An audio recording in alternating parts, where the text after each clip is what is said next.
우리도 말할래요. 진행을 맡은 황희두 노무현재단 이사입니다. 오늘도 함께 지난주 방송을 했던 김태형 기자님, 최윤아님 함께 해주셨습니다. 안녕하십니까. 네. 네, 한번 또 네. 어디 언론사인지 또. 예. 이제 난 다 안다 이거예요? 그렇지 않습니다. 네, 뉴스베이스 김태형 기자입니다. 또 불러주셔서 감사합니다. 네. 안녕하세요. 노무현장 학생 최윤아입니다. 네, 반갑습니다.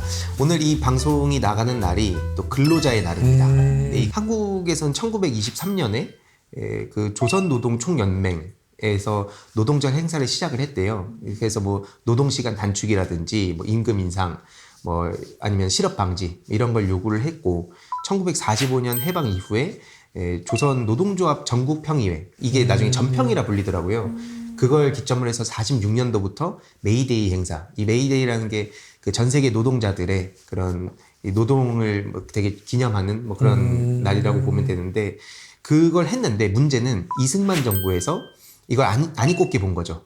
그래서 이 전평, 앞에 말씀드린 그 전평을 무슨 막 공산 세력으로 규정하고, 동시에 그 우파 어용 노조를 또 키웠습니다. 그게 대한노총이라는 데인데, 그래서 대한노총이 진짜 노조다 이런 식으로 하면서 지금 사실 현 정부의 기조랑 비슷하죠. 실제로 또 이승만 기념관을 짓겠다고 하는 거랑 맞물리는데, 그 세계관이.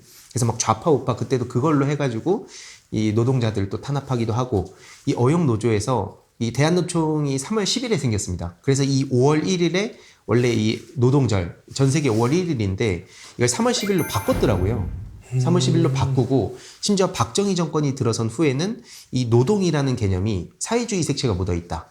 왜냐면 노동자라고 하면 이 자신의 권익을 또 중요하게 생각하고 뭐 보장해달라 목소리를 내니까 근로라는 표현으로 그래서 바꿨더라고요. 근로는 그냥 부지런히 일이나 해, 너네는. 이런 의미가 담겨서 노동절이 근로자의 날로 바뀌고, 그게 쭉 이어져 온 상황이고, 날짜는 보니까 1994년도에 5월 1일로 다시 바뀌었는데, 문제는 아직 그 근로자의 날이라는 표현, 근로자라는 표현은 아직까지 유지가 되고 있어서 이걸 뭐 노동자라는 걸로 바꿔야 된다, 노동절이라는 이름으로 불러야 된다, 이런 논의가 좀 있는 단계로 온 것 같습니다. 그냥 또 제가 노동절이라 해서 뭐 좌파가 어쩌고 가는 사람들이 혹시 있을지 모르겠지만, 그런 거 따질 게 아니라 지금 노동시간이라든지 여러 가지 윤석열 정부 들어서서 완전히 박살나고 있는 그런 여러 가치들을 좀 되새길 필요가 있다. 아니, 방금 이렇게 보는데 챗 GPT에다가 노동절을 치면 이런 답변이 나올 것 같아요. 이게 그만큼 중요하다 보니까 네. 좀 이 역사는 좀 설명드릴 필요가 있겠다. 왜 노동절이라고 부르는가? 저희 지난주에 얘기했듯이 이게 좀 설명이 없으면 마치 또 진영 논리로 보는 사람들이 있을 것 같아서 챗 GPT스럽게 말씀드렸습니다. 네. 저희가 지난번에 직장 생활에 대한 기획 시리즈를 해서 첫 번째 시간으로는 조직 문화에 대한 내용을 다뤘고, 네. 이번에는 직장 내 괴롭힘, 이것도 이제 노동자분들 입장에서는 여기도 또 좌파 우파 없죠. 네. 그렇죠. 지금 정부의 세계관으로 보면 직장 내에서 찍소리 내면 이거 좌파들이라고 약간 그런 세계관인데, 여기는 좌파 우파 없습니다. 대부분의 노동자들이 실제로 직장 내에 많은 괴롭힘을 받고 있는데, 좀 그거에 대해서 오늘 한번 논의를 해보려고 하거든요. 또 근로자의 날, 노동절에 맞게 좀 이런 이슈를 좀 다뤄볼 예정인데, 최근에 직장갑질 119, 뭐 다들 아시죠? 네. 직장갑질 119와 사무금융 우분투재단, 여기서 지지난달 3일부터 10일까지 직장인 1000명한테 설문을 했는데, 응답자 30.1%가 직장 내 괴롭힘을 당한 적이 있다 라고 답을 했다고 합니다. 그래서 좀 구체적인 내용들에 대해서 몇 가지 좀 큰 사안에 대해서는 얘기를 해볼 예정인데, 일단 그 김태형 기자님 지금 직장인이시고, 네. 또 이전 직장도 있었고, 네네. 지금 유나님은 아직 직장은 아니었지만 아르바이트 네. 좀 하셨고, 혹은 지인들 중엔 또 취직한 친구도 있을 테고, 네. 좀 어때요? 이 직장 내 괴롭힘이라는 거에 대해서. 이게 그 직장 내 괴롭힘이라고 저희가 이제 단어를 선택할 수는 있는데, 그 직장 내에서 괴롭힘을 당하는 것이 이거 내가 당하고 있는 게 맞는 건가라고 생각하시는 분들 진짜 많을 거예요. 모호하게 막. 굉장히 모호하죠. 네. 뭐 예를 들면 사람을 쪼잔하게 만드는 그런 일들인데, 뭐 예를 들면 이제 같은 뭐 사무실에 있는 사람들 중에 누구 한 명 밥을 빼놓고 이제 먹으러 간다던가. 네. 이런 것들은 그거 사실 대놓고 아니에요? 근데 이런 거는 직장 내 괴롭힘이라고 사실 얘기하기가 굉장히 애매하잖아요. 그러니까 밥을 빼놓고 먹으러 간 게 우린 친한 사람들끼리 가는 거야, 이렇게 얘기할 수도 있는 거니까. 그리고 폭언이나 아니면 이제 뭐 좀 욕설 혹은 뭐 인격 모독을 하는 경우에는 내가 당하고 있구나라는 것을 명확하게 인식할 수 있지만 이 사람의 업무와 관련해서 좀 과도하게 이제 말하는 부분에 대해서는 또 이것도 애매해요. 내가 못해서 혼나는 건가? 혹은 내가 그럼 잘해야지. 이 사람이 얘기하는 게 일리가 있어. 뭐 이런 식으로 갈 수밖에 없기 때문에 주변에서도 이제 자기가 직장 내 괴롭힘을 당하는 건지 네. 아니면 내가 못한 건지 혹은 나중에 가서는 직장 내 괴롭힘이었어도 내가 잘못해서 그런 것 같아 라는 이제 생각까지 이어지는 경우들도 있어서 예. 뭐 이제 이걸 보신 분들이 다양한 직장이 있겠지만 뭐 분야마다 또 다 다를 거고 디테일로 들어가는 고민 또 다 달라지겠지만 이제 기자 입장에서 네. 업무를 할 때 막 네가 못해서 그런 거야 라든지 막 이런 식으로 되게 그런 게 듣다 보면은 처음에는 뭐야 이 사람 이렇게 생각하다가도 그게 막 몇 달 몇 년 지속되면 내가 좀 부족한가? 막 이렇게 생각하게 되는 가스라이팅도 많은 것 같거든요. 다른 사람 막 비교하고. 그렇죠. 근데 이제 그 기자 업계는 사실 약간 도제 시스템이에요. 옛날부터. 그래서 위에 선배가 이제 아래 후배를 굉장히 이렇게 혹독하게 트레이닝 시키는 경우들이 예전부터 있어 왔는데 얘기하기가 되게 애매한 게 그렇게 혼나다 보면 늘어요. 실제로 또. 실제로 실력이 느니까 그 당시에는 좀 이렇게 기분이 나빠도 참고 견디는 경우들이 있었는데 요 근래에는 또 그런 문화들은 많이 없어진 편입니다. 기자업계에서도. 그래서 조금 부족한 부분에 대해서는 더 취재하라고 얘기하기도 하고 그리고 진짜로 이제 막 혹독하게 가르치는 분들도 여전히 있긴 있겠지만 예. 제 주변에는 좀 많이 없는 편인 것 같아요. 그래도. 좀 유나님은 어때요?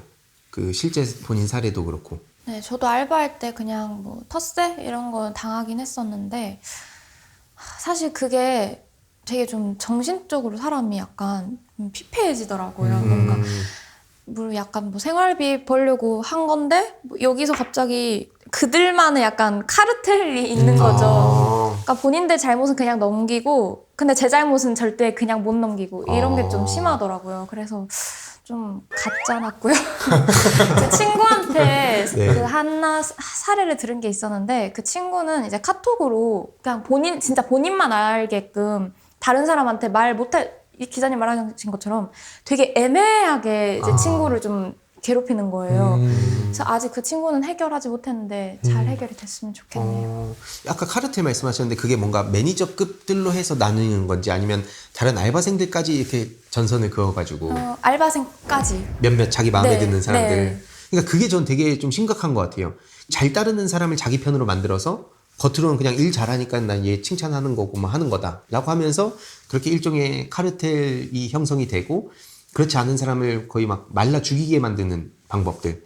근데 그게 노골적으로 진짜 잘못을 하고 뭐 진짜 옛날이었으면 막 폭언하고 막 때리고 이런 게 있었다지만 요즘은 그것보단 조금씩 개선은 되어 왔는데 그러다 보니까 되게 교묘하게 우회해가지고 하니까 이게 괴롭힘이냐 아니냐 내가 잘못된 건가? 라고 막 만드는 그게 사실은 또 되게 다른 의미에서 무섭기도 하고 그런데 큰 틀에서 몇 가지 사안에 대해서 얘기를 해보면 좋을 것 같아요. 일단 직장 내 괴롭힘 경험이 있다고 답한 직장인들은 상대적 약자인 경우가 많더라고요. 사실 상대적으로 그럴 수밖에 없는 그 구조가 있는 것 같아요. 왜 그러냐면 뭐 비정규직이라던가 뭐 그런 자리에 있는 분들 같은 경우에는 꼭 이 가스라이팅인데 꼭 네가 아니어도 돼라는 식으로 이제 해버리니까 항의를 할 수도 없는 거잖아요. 내가 이런 일을 당하는 건 부당한 것 같습니다. 그래? 그럼 나가. 이런 식으로 가버리니까 항의를 하기도 좀 어려운 상황인 것 같고 제 주변에서도 이제 이 비정규직일 때 좀 부당한 일을 많이 이제 당한 경우들이 있었는데 전 대표적으로 이게 진짜 쪼잔한 건데 네. 추석이나 명절 있잖아요. 네. 명절에 선물 세트 주잖아요. 네. 비정규직은 안 줍니다. 그럼 엄청난 이제 소외감을 느끼잖아요. 이거 뭐 직장 내 괴롭힘이라고 볼 수는 없지만 이런 사람들이 이제 그런 조그만하다고 얘기하기 좀 뭐하지만 그런 일들에서도 뭐 자기들의 정당한 목소리를 못 내는 판에 다른 큰 일이 있을 때는 낼 수 있는가라고 이제 물어보면 이거 좀 어렵다고 봐요. 그러니까 그게 아까 막 계속 말라 죽인다는 게 이런 식으로 누가 봐도 그러니까 이렇게 딱 선을 그어놓은 건데 이걸 가지고 니들이 어쩔 거야. 약간 요럴 만한 것들을 계속 건드리니까. 그렇죠. 그런 게 되게 좀 무서운데 유나님 좀 어떠세요? 주위 친구들 얘기나 이런 것도 많이 듣잖아요. 또 직장인 초년생들도 있을 거고. 네. 어때요? 직장인 친구는 아까 말했듯이 약간 다른 사람은 모르게 본인만 알게끔 그런 애매하게 하는 게 많았고요. 주변 친구들은 아무래도 다 알바를 하고 있다 보니까 알바하는 친구들은 근데 대부분 똑같은 것 같아요. 먼저 들어간 사람들이 있으면 이제 거기서 일단 관계가 뭔가 돈독이라고 하기보단 아무튼 이루어진 그런 관계가 있으니까 이 친구는 자연스럽게 소외감을 느끼게 되는 거예요. 그러니까 뭘 별거 하지 않아도 약간 그런 게 좀 커서 어떻게 말하기도 좀 애매하고 이걸 해결할 수 있는 방법이 뭐가 있을까 계속 생각을 하더라고요. 그러니까 이게 확실히 사측에서는 비정규직일 때 소위 말하는 그 갈아치운다고. 그냥 그게 너무 쉬우니까 니들이 어쩔 거야. 불만 있으면 나가 그냥. 약간 이런 마인드인데 이제 정규직한테는 또 그렇게 못하니까 사실 근데 정규직에서는 또 다른 차원에서 여러 본인들이 생각했을 때 골치 아픈 게 있으니 그걸 또 지금 정부 쪽에 자기네들 얘기를 잘 들어주는 사람들한테 압박을 많이 하는 것 같다 생각도 들고 특히 아까 뭐 여성 비율이 또 34.5% 나와서 유나님 같은 경우에 혹시 뭐 이거 사례라든지 뭐 아니면 들었던 거 혹시 뭐 있을까요?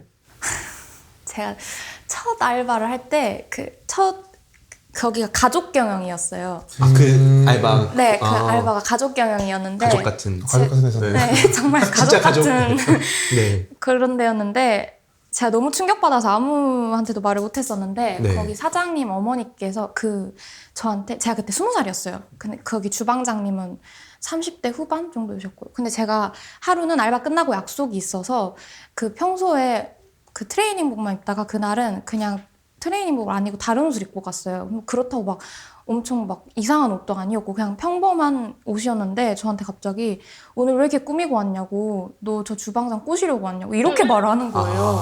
그러니까 그런 식으로 약간 어디 말하기도 약간 좀 이상하고 계속 그런 식으로 안 좋은 말을 좀 몇 번 하셨었거든요. 그래서 이게 좀 뭐지 싶고 알바는 또 그리고 구하기 쉬우니까 더 좀 그렇게 잘 대우를 안 해주더라고요. 너 아니어도 뭐 새로 하면 또 충분히 올 텐데 약간 이런 실제로 그래놓고 뭐 이제 불만을 토로하면 농담이었는데 왜 그래부터 시작해서 제가 이상한 사람 되는 거예요. 내가 오히려 이상한 네. 그러니까 점점 얘기는 못 하는데 이건 막 쌓여는 가는데 해소할 수는 없고 뭐 이런 딜레마들 특히 아까 뭐 여성 얘기도 나왔는데 김태형 기자님은 뭐 남성이나 혹은 뭐 이런 사례 있으세요? 이 여성분의 사례를 제가 취재하다가 이제 확인했던 게 있는데 네. 이 성추행을 당하신 분이 계셨어요. 그래서 이제 회사에다가 문제 제기를 했고 그리고 결국은 이 가해자와 피해자가 그 같은 자리에서 그러니까 원래는 분리를 해서 얘기를 들어야 되는데 이제 같은 자리에서 그 어떤 과정에서 발생했던 일들을 다 이제 폭로를 하고 그리고 이 가해자가 징계를 받는 경우가 있었어요. 근데 문제는 가해자가 이제 징계를 받으면서 부서가 나눠진 줄 알았는데 알고 보니까 피해자한테 네가 이동해라 라는 식으로 네. 이제 가면서 이 피해자가 이동한 부서에서도 사실상 이분이랑은 가해자랑은 계속 마주칠 수밖에 없는 부분인 거예요. 그래서 저희가 이따가도 얘기하겠지만 결국 이분은 퇴사를 하셨습니다. 그 회사에서 버틸 수가 없어서. 성추행이나 성 관련한 문제뿐만 아니라 어떤 이제 가해자가 있는 사건인 경우에는 피해자들이 요구를 했을 때 그 부분을 뭐 명확하게 받아들여주지 않으면 사실 피해자들의 피해는 계속해서 그냥 쌓여가는 건데요. 그런 것들을 좀 받아주는 회사가 그러니까 이 피해자를 먼저 생각을 해주는 회사가 그렇게 많은가라고 하면 저는 또 아닌 것 같습니다. 그래서 이 직장 내 괴롭힘을 당하고 그 괴롭힘을 당한 상태에서도 그냥 돈을 벌어야 되니까 묵묵히 버티시고 계시는 분들도 상당히 있는 것 같다. 예. 취재하는 과정에 좀 본 적도 있다. 예, 그렇게. 이게 막 다양한데 저도 얘기를 막 듣다 보면 그런 경우도 많은 것 같아요. 직장 내에서 약간 그런 온정주의처럼 좀 올라갈수록 더 오래 같이 일을 했을 거고 좀 사적인 것도 많이 알 수도 있을 거고 특히 뭐 어떤 업계가 좁다 보면 특히나 다른 데로 가기에 되게 쉽지가 않으니까 그걸 알고 이제 자기의 편이 아닌 사람을 아까 말씀하셨듯이 가스라이팅도 하고 혹은 뭐 노골적으로도 괴롭히고 근데 네가 어쩔 건데 약간 요런 경우도 있는 그쵸. 것 같고 그냥 해왔는데 뭐 어떻게 혹은 그걸 이제 뭐 능력이 있어서인 것처럼 포장해 주는 경우도 있는 것 같고 그러니까 이게 현실에서는 아무리 법과 제도가 있다 하더라도 어떤 안전장치를 만든다 하더라도 그걸 우회할 수 있는 방안이 늘 있을 수밖에 없다고 생각은 해요. 완벽한 법은 없기 때문에 그럼에도 불구하고 우리의 그러면 법과 제도는 어디까지 와 있는가를 하나 봐야 될 거고 인식은 지금 어떻게 변해가고 있는가 예전보다는 나아졌지만 그럼 우리 시대의 청년들은 다음 세대 청소년들을 위해서 또 어떤 식으로 우리가 인식을 개선할 노력을 할 것인가 좀 요 축에서도 볼 필요가 있겠다 싶고 뭐 남성으로서 저도 예전에 그냥 들었던 건 남잔데 뭐 이런 것도 못해 막 이런 거 있잖아요. 그러니까 이제 그런 인식에서 벗어나자는 게 지금 많이 사회적으로 얘기가 나오는 게 남자든 여자든 뭐 그걸 남자는 이런 역할을 하고 여자는 이런 역할을 하고 이렇게 구분짓지 말자. 뭐 약간 이런 논의도 그런 의미에서 뭐 이어지는 게 아닌가 뭐 싶은 생각이고 또 괴롭힘 유형 아까 뭐 성추행 얘기도 하셨는데 사실 뭐 모욕과 명예훼손도 지금 18.9%, 뭐 부당 지시 16.9%, 폭행과 폭언 14.4%인데 사실 여기에 또 말 못한 경우도 되게 많을 것 같긴 해요. 그렇죠. 내가 당한 게 아까처럼 막 긴가민가 하다든지 뭐 이런 경우도 많은 것 같은데 실제로 이런 사례는 있을까요? 방금 말씀 주셨던 거 혹은 여기 없는 거든. 이게 제가 예전에 취재했던 것들 중에 조그만한 IT 업체가 하나 있었어요. 네. 이 IT 업체에서만 벌어지는 일은 아니지만 보통 이제 작은 회사일수록 더 시스템이 없고 안전장치가 없다 보니까 이런 일이 많이 벌어집니다. 그래서 이 모욕, 명예훼손 부분이 저는 이분들한테 굉장히 클 거라고 생각했는데 오히려 가스라이팅 당하는 경우들이 진짜 많았어요. 그래서 이 IT 회사를 제가 그때 이제 부당 갑질로 취재를 해가지고 이제 보도를 했는데 거기에 계신 분들은 월급을 받지를 못합니다. 월급 받지 못하고 심지어 이 회사의 어떤 주주로 만들어주겠다. 주식으로 놔주시겠다. 회사가 잘 되면 너네도 돈 버는 거 아니냐. 이런 식으로 시작을 해서 그 자리에서 본인들한테 문제 제기하는 사람이 있으면 이 회사 아니면 너가 어디 가서 일할 수 있을 것 같아? 너는 내가 있어서 네가 일을 할 수 있는 거야. 이런 식으로 이제 몰아가는 거예요. 그럼 이분들은 점점 이제 그렇게 마음가짐이 생기는 거예요. 그래서 나는 여기가 아니면 안 돼. 우리 대표님은 정말 좋은 사람이구나. 나 같은 사람도 이제 데리고 일해주고.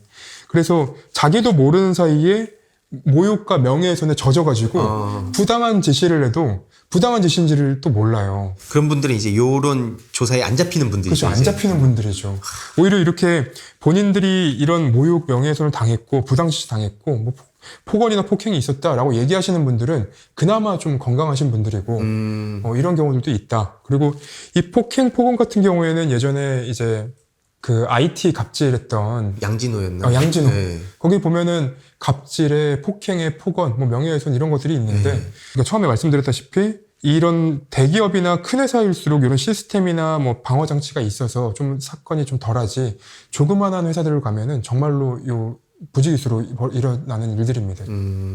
약간 사실 다른 맥락에서 일반 직장이랑 좀 성격이 다르다고 해야 되나? 저도 주위에 막 시민단체 활동하는 친구들이 또 많았다 보니까 그런 데서는 또 다른 차원에서의 그 괴롭힘이 있는 것 같더라고요. 예전부터 저 관심 가졌던 게 그 미시 파시즘 문제. 그러니까 우리가 사회 전체적으로 보면 이 파시즘에 대해서 우리가 많은 비판을 하고 거기엔 관심을 가지는데 완전히 일상으로 들어왔을 때 작은 집단, 뭐 혹은 뭐 대항대, 혹은 그냥 뭐 진짜 뭐 시민단체라든지 몇몇 그런 곳에서도 그 안에 엄청난 서열과 거기서의 그 가스라이팅은 특히 해결하기가 되게 쉽지가 않다 보니까 그런 문제들까지도 되게 퍼져 있는 것 같다. 물론 우리가 모든 걸 다 없앨 수는 없지만 살아가면서 그래도 이런 이야기들도 하나씩 꺼내보면서 앞으로 얘기를 더 많이 해보면 좋겠다. 그래서 그런 사례들을 지금 보시는 분들도 댓글로 좀 남겨주시면 그런 게 또 앞으로 우리가 또 방송하는 데 목소리를 낼 수 있는 계기가 되지 않을까 싶고 저는 이 피해자들의 대처 방식을 보면서 되게 가슴이 아팠는데 무대응이 59.1%, 10명 중에 6명은 그냥 무대응한다. 또는 퇴사가 32.2%인데 퇴사 같은 경우에도 할 수 있는 경우가 있고 없는 경우가 있잖아요. 내가 퇴사를 돈을 벌어야 되니까요. 네, 만약에 예를 들어서 지금 기자님이 되게 그런 의미에서 퇴사를 했는데 보통 그 상층부로 가면 다 연결이 돼 있다 보니까 그렇죠. 예. 그럼 내가 한마디 하면 끝나는 거 아니에요. 쟤 어디도 받지 마. 쟤는 이상한 놈이야.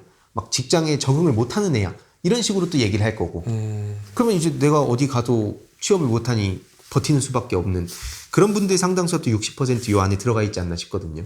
그 주변 사례들 중에 하나가 굉장히 폭언을 많이 듣는 사람이었어요. 업무적으로든 아니면 그냥 개인적으로든 본인이 기분이 안 좋으면은 이제 이 밑에 사람한테 화를 내시는 분이 계시는데 그분 같은 경우에 이제 워낙 강도 높은 그 어떤 폭언을 하시니까 이 피해자들이 그러니까 이 밑에서 일하던 직원들이 그냥 반항이나 혹은 문제 제기를 안 합니다. 아예.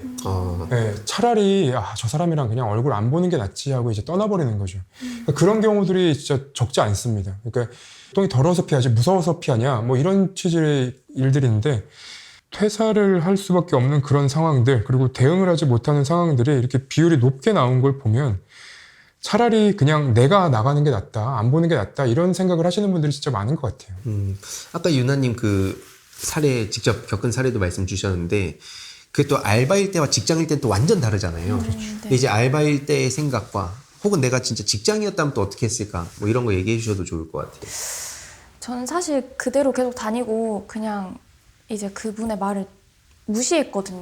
그냥 귀를 당시에? 닫고 다니긴 했는데 어쨌든 알바는 그만둘 수가 있잖아요, 언제든지. 네. 그래서 그렇게 어렵지 않을 것 같은데 제가 직장인이었으면 방법이 없었을 것 같아요. 어떻게 지금도 생각이 안 나요. 내가 직장인이었으면 어떻게 했을까? 약간 이런 생각이 계속 드는데 계속 다니지 않았을까요? 그걸 대부분의 특히 이쪽에 있는 사람들은 또 아니까. 네.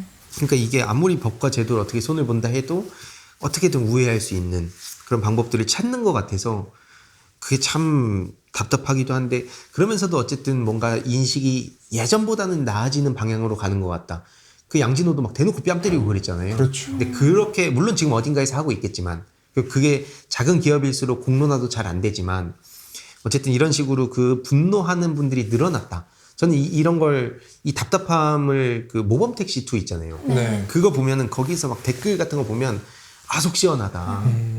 저 인간들, 나는 저렇게 하진 못하지만 대리만족을 한다. 막 이런 반응들이 많은데 그만큼 이 참교육에 대해서 왜 이런 정서를 가졌는가를 그 보는 것도 좀 중요한 것 같아요. 또 이런 얘기 나오면 뭐 무조건 사이다가 답이 아니에요. 뭐 참교육, 뭐 현실에서는 뭐 이러는데 그 이전에 이걸 비평하고 막 하기 전에 왜 이렇게까지 사람들이 분노하고 있는가? 그 이런 거를 한번 생각해 볼 필요는 있겠다 싶었고 아까 뭐 무대응을 하는 이유가 상황이 나아질 것 같지 않아서가 71%나 됩니다. 그렇죠. 그리고 불이익을 당할 것 같아서는 17%인데 그러니까 결국에는 이게 아까 유나님 말씀하셨듯이 그냥 내가 버텨야지 뭐 다른 애 누구는 버틴다는데 그러니까 저는 이게 되게 악랄하다고 생각하는 거예요.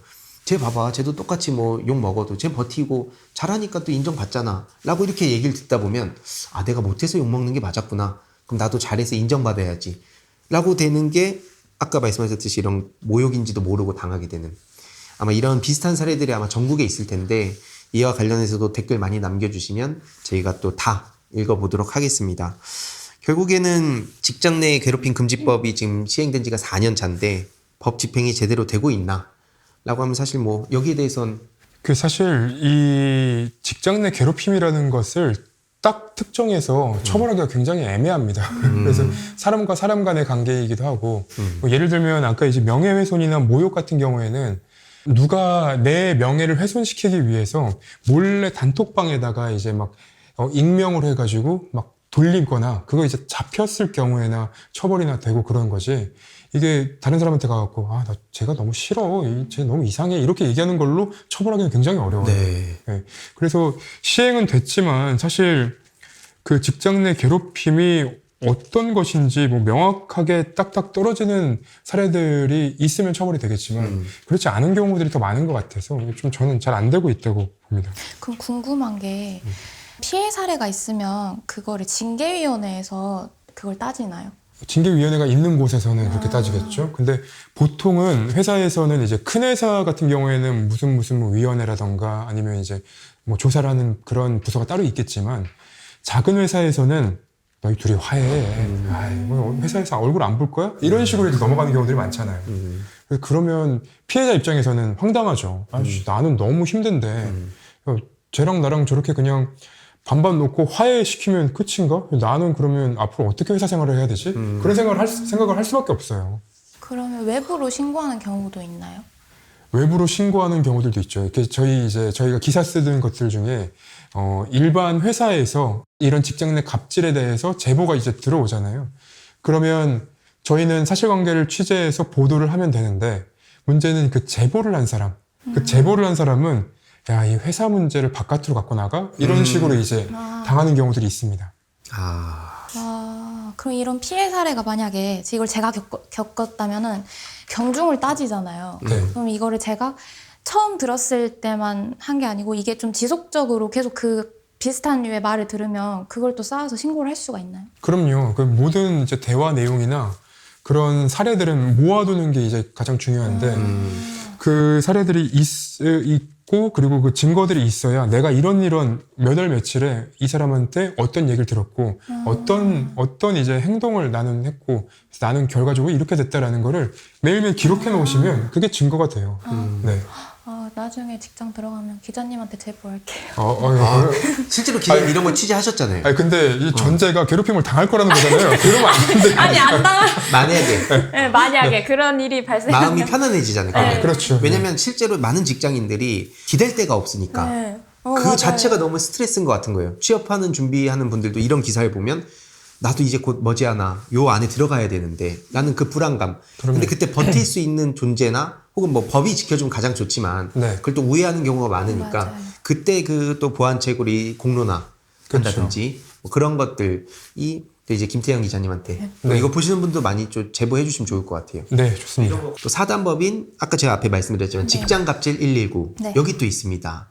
이 실제로 사례도 되게 많이 있고 그래서 이런 데 제보도 많이 해주시면 그리고 또 유튜브 채널이 있으니까요. 그 유튜브 채널 쭉 보시면서 내가 뭔가 아까 말씀하셨듯이 가스라이팅 당했던 건가? 뭐 이런 걸 또 돌아볼 수 있게 되거든요. 그래서 한번 이걸 보시는 분들이 주위에도 그렇고 그런 사례가 있을 때 많이 얘기해 주시면 좋겠다 싶습니다.